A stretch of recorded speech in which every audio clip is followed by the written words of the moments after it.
తండ్రి పిల్లల ముందు తల్లిని తిడుతూ అవమానంగా మాట్లాడితే పిల్లల మీద దాని ప్రభావం ఇలా ఉంటుంది. ఫస్ట్ వన్, మోడలింగ్ ప్రభావం. పిల్లలు చూసి నేర్చుకుంటారు. తండ్రి తల్లిని గౌరవించకపోతే పిల్లలు కూడా అదే ప్రవర్తనను అలవాటు చేసుకుంటారు. సెకండ్ వన్, తల్లి అథారిటీ తగ్గిపోవడం. పిల్లల కళ్ళల్లో తల్లి మాటకు విలువ తగ్గుతుంది. పిల్లలు తల్లి మాట వినడం లేదు అంటే కారణం తండ్రి.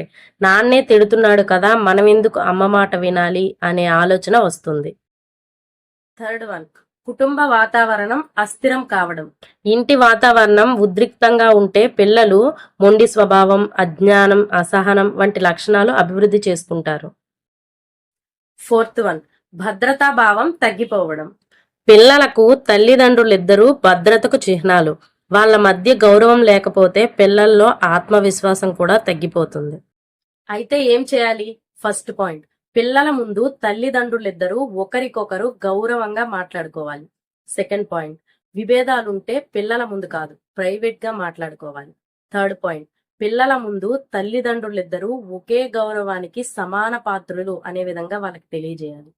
ఫోర్త్ పాయింట్, పిల్లలకి గౌరవం అంటే ఏంటో మాటలతో కాదు చేతలతో నిరూపించాలి. పిల్లలు మన మాటల్ని కాదు మన ప్రవర్తనని నేర్చుకుంటారు. తల్లిని గౌరవించని తండ్రి రేపు తనని గౌరవించని కొడుకుని తయారు చేస్తాడు. సో ఇప్పటి నుండైనా పిల్లల ముందు ఎలా మాట్లాడాలో అని తెలుసుకోవాలి. So respect starts at home. Video నచ్చితే లైక్ చేయండి. ఈ వీడియోని పిల్లలున్న ప్రతి ఒక్క పేరెంట్ కి షేర్ చేయండి. ఇలాంటి మరిన్ని వీడియోస్ కోసం ఛానల్ ని ఇప్పుడే సబ్స్క్రైబ్ చేసుకోండి.